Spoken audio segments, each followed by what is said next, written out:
If you haven't been living under a rock for a while, you've probably heard of the show Ghost Adventures, from probably meme moments like this. I just felt someone grab my ass. What? Like hard, Nick.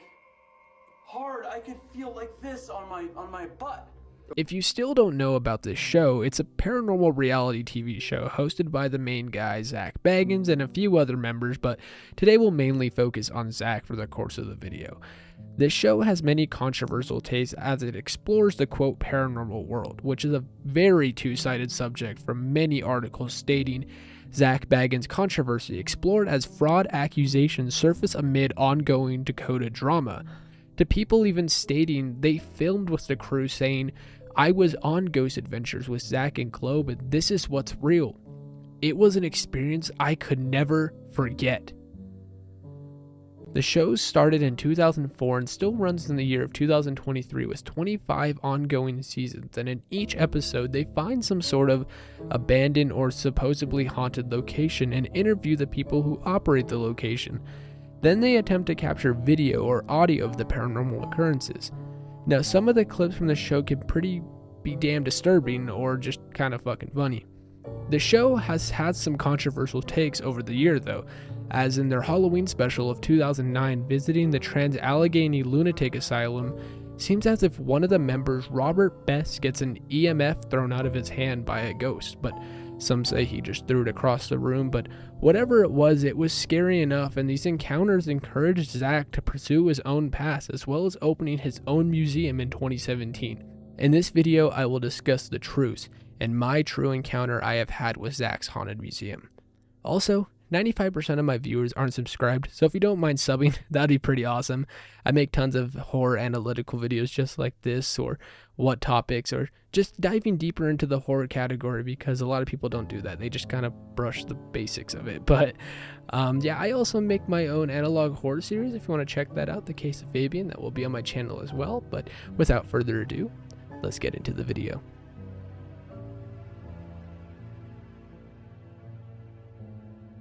Zachary was born on April 5th, 1977 in Washington, and for most of his life he stayed pretty under the radar, as we're pretty sure he's not married and he doesn't really post on social media unless it's promoting something for Ghost Adventures or his museum. But he went to Western Michigan University and then the Motion Picture Institute of Michigan.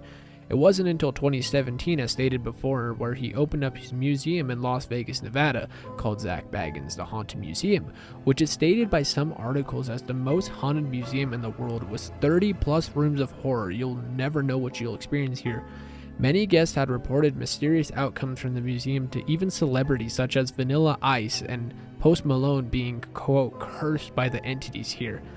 The guests who enter the museum must sign a waiver even stating that the tour could cause me, others around me, or third parties over whom I have no control bodily injury, damage to property, emotional distress, death, or other harm.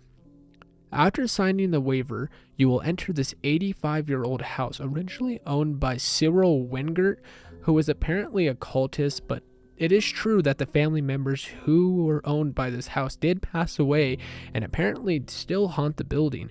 And there was apparently alleged satanic rituals that took place in the basement during the 1970s, but that really hasn't been confirmed, only by guests and museum workers to apparently see cultists in cloaked hoods walk around the halls of the museum.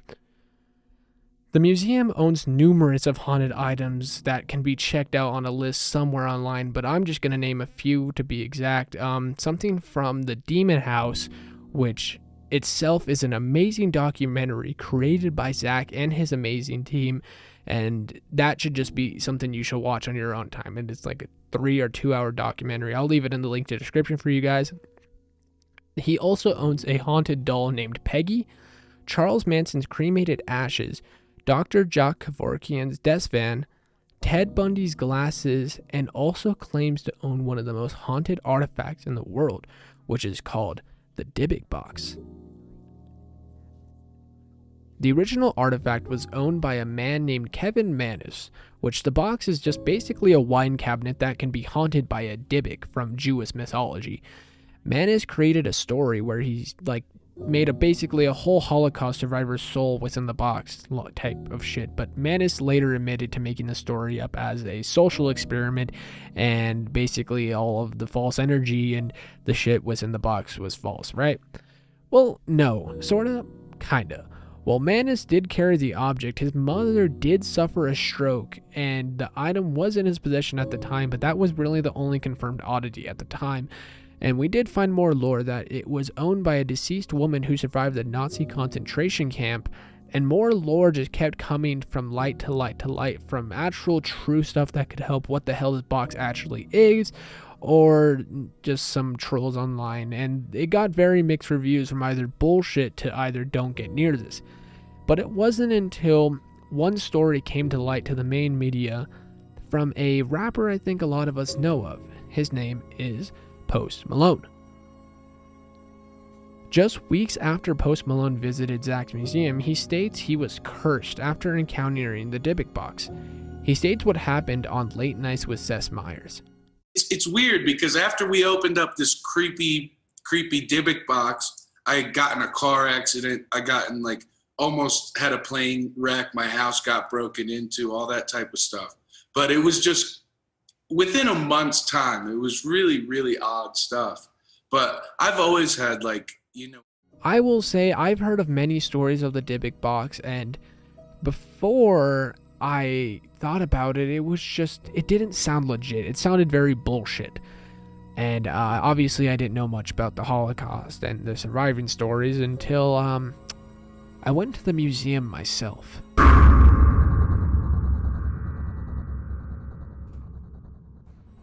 It was my birthday of 2022. My leg's fucking... Sorry guys, my leg just had a fucking aneurysm over here, but it was 2022 and it was my birthday. I just turned 17, and I have always wanted to go to this museum. Growing up, my dad always watched Ghost Adventures around me, and even if I did have some skepticism about it, I just wanted to experience, because even if you are a non-believer of the spiritual world, from me telling you what I've told you so far, you are probably just a tad bit interested. Don't lie.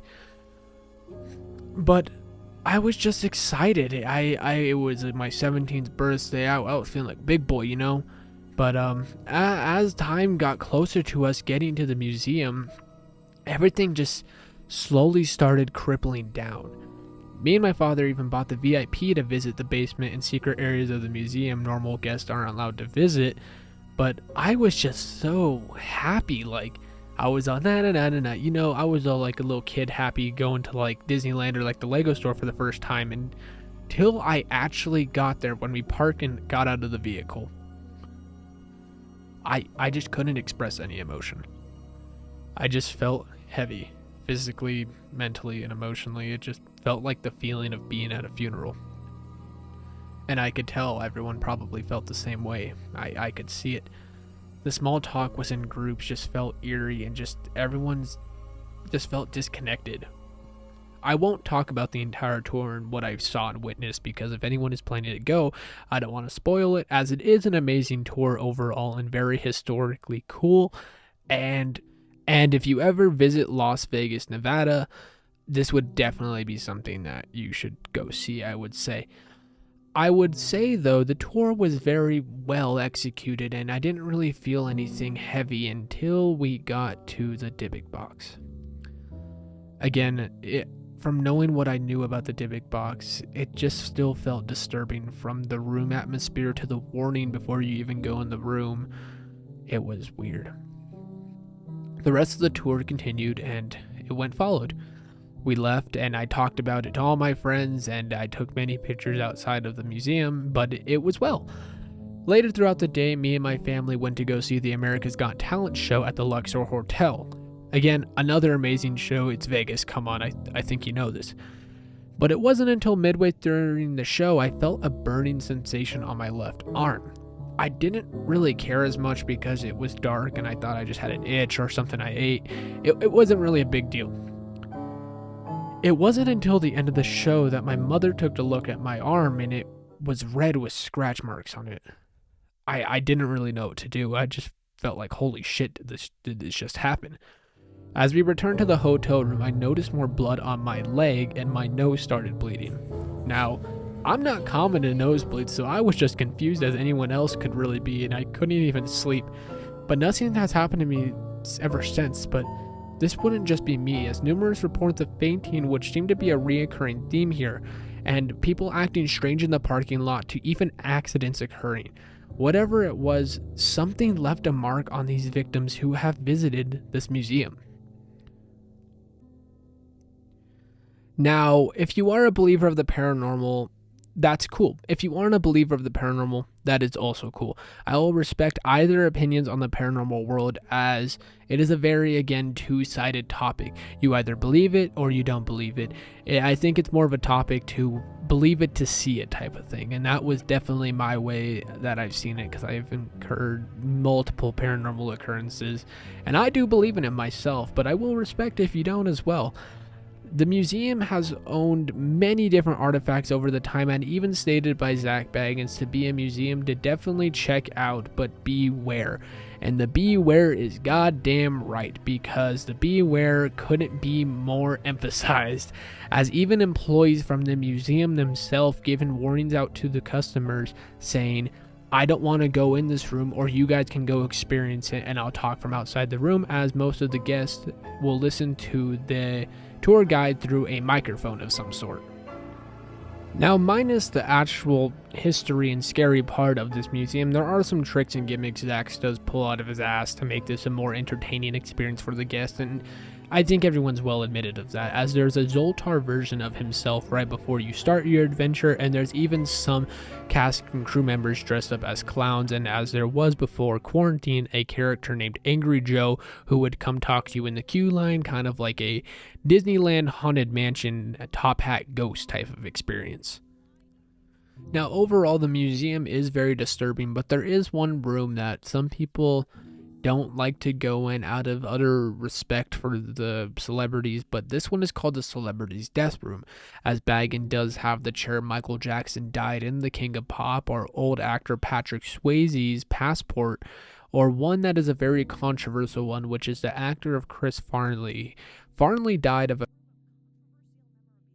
those words will probably be blurred, which will be on screen, and the photograph in poor taste, which it shows his dead body, and the image was pretty sickening to say the least, which I saw myself and many different people would rate on TripAdvisor and different websites, and people found it more disrespectful for Chris's family, and I completely understand that. But there are many different things in that room that are memorabilia in a way, but I can agree that this is a little disrespectful to the Farley's family. Now, love or hate Zak Bagans, he is a character himself. From the car he drives to the outfit he wears, minus his glasses, which if you watch The Demon House, you will know why he wears the glasses. He definitely has a persona he definitely puts online for this spooky entourage. You can see if that's the right word to use. It's definitely a facade of some sort, but it's entertaining, and I think that's what most matters to this.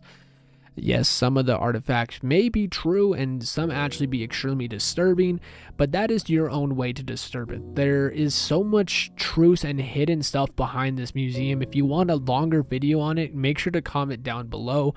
These are just my encounters and some of the truths that I actually found of this museum, because this museum has, 35 to 40 rooms of stuff. And I don't want to spoil the museum, that's just kind of messed up. I just wanted to talk about some of the things that people have experienced in this house, or some of just the hidden deep truths about it, or even my encounter about it. This was more of a short summary of the museum, and if you want to see more of the information, I've left all my sources down in the description. I have been Fortune, and I hope you watched and enjoyed the truth and my encounter with Zak Bagans Haunted Museum. Thank you.